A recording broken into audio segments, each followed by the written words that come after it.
எனக்கு வந்து அந்த இன்டர்வல் பிளாக் இருக்குல்ல, ம். இவர் வந்து கார் எடுக்க சொல்லி கீழ அந்த சம்ப் ஓப்பன் பண்ணி கிளீன் பண்ணுவாரு. அப்ப இவர் வெயிட் பண்ணிட்டே இருப்பாரு. கார் எடுத்துட்டு போவாரு. ஸோ அந்த சீன் வந்து எனக்கு இது எனக்கு ஃபர்ஸ்ட் அந்த சீன் ஆரம்பிக்கும்போது ஐடியா இல்ல. எப்படி இத பண்ண பண்ண போறோம் அப்படிங்கிறது நாங்க பிளானே பண்ணல. ஸோ லேட்டரா வந்து அவர் ஒரே ஒரு ரியாக்ஷன் மட்டும் தான் எடுத்தோம். எம்.எஸ். பாஸ்கர் சாருக்கு. இவர் கார ரிவர்ஸ் எடுக்கும்போது அவர் செவுத்துல சாஞ்சுட்டு இப்படி பார்த்துட்டு இருப்பாரு. அது கூட அதுக்கப்புறம் நெறைய சோசியல் மீடியால வந்தது. மீமா வந்துச்சு. அந்த ரியாக்ஷன பார்த்தோனே அடுத்து அடுத்தடுத்து அப்படியே அது ஈஸியா அமைஞ்சுச்சு. எனக்கு அது வந்து பயங்கர அன்னைக்கு ரொம்ப ஃபுல்ஃபில்லா இருந்தது. ஓகே.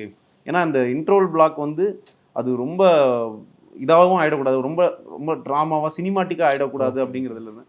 அப்புறம் அந்த ஃபேன் சீன் ம். அது வந்து அது பண்ணும்போது, அது பண்ணிட்டு நம்ம புரொடியூசர்ஸ் கிட்ட போட்டு காட்டும்போது அவங்க பார்த்துட்டு, "ஏய் செம்மையா இருக்கு" அப்படின்னு அவங்க சொல்லும்போது பயங்கர ஓகே. ஏன்னா செகண்ட் ஹாஃப்ல ரொம்ப ஆடியன்ஸுக்கு ரொம்ப ஒரு ஒரு ஒரு போர் அடிக்குமோ அப்படின்ற ஒரு இடத்துல அந்த சீன் இருக்கும்.